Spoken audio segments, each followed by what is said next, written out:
হচ্ছে ধরেন ভাইরাল হয়ে গেছে, সেগুলো নিয়ে আলোচনা থাকলো, যেগুলো ভাইরাল হয় নাই তাদের কিন্তু এইভাবে হুমকি ঠাক করে বাড়িঘর ছাড়তে বাধ্য করা হচ্ছে। তাহলে এখন প্রশ্ন, তাহলে আমাদের নিরাপত্তা বিষয়টা আবার দেখুন, এই যে আমি আজকে একা দাঁড়িয়েছি, এর পিছনে একটাই কারণ, সেটা হচ্ছে আমি একজন বাংলাদেশের নাগরিক হিসেবে দাঁড়িয়েছি।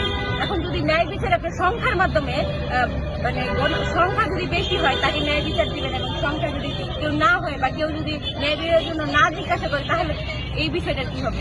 এই ক্ষেত্রে রাষ্ট্রের দায়িত্ব প্রত্যেকটা নাগরিকের নিরাপত্তা নিশ্চিত করা এবং ন্যায় বিচার নিশ্চিত করা। কিন্তু যেহেতু বর্তমানে আমরা দেখছি যে ধর্ষণের ঘটনা ঘটছে এবং সুষ্ঠু তদন্ত কিন্তু হচ্ছে না, এবং অনেক সময় দেখা গেছে যে এভাবে গ্রেফতার হইলেও বিভিন্ন ক্ষমতা সার্কেল, এর আগেও বলেছি, ক্ষমতা সার্কেলের ভিতরে তারা এসে বিভিন্নভাবে তারা কিন্তু জামিন পেয়ে যাচ্ছে, এবং যারা মানে মাজলুম তাদেরকে আবার জুলুম করছে।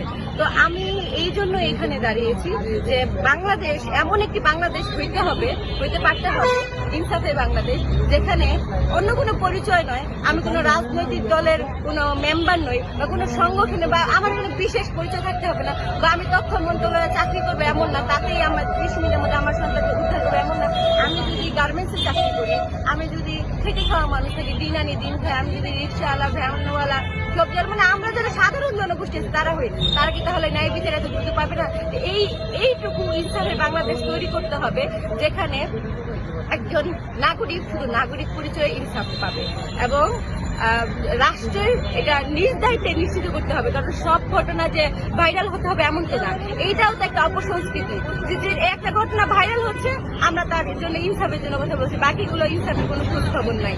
এবং আমেনা ঘটনায় যে হচ্ছে ইউপি মেম্বার এবং যেই বিএনপি ইউনিয়নের বিএনপি যে সহসভাপতি আছে, তাকেও ধর্ষণ মামলার আওতায় আনতে হবে।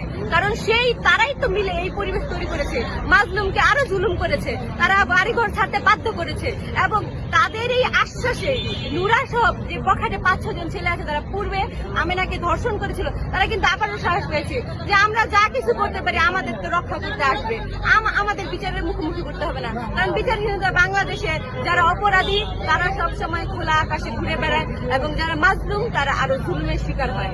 এই যে বিষয়টা স্ট্যাবলিশ করে দেওয়া হচ্ছে, এই স্ট্যাবলিশমেন্ট বাংলাদেশের জন্য ক্ষতিকর এবং নির্বাচিত সরকারের জন্য ক্ষতিকর।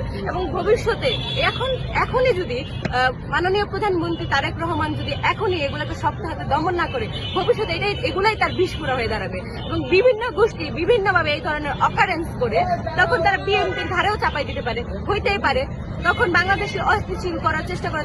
এই যে তার যেই দলে ঢুকে এই যে ধর্ষক অপরাধী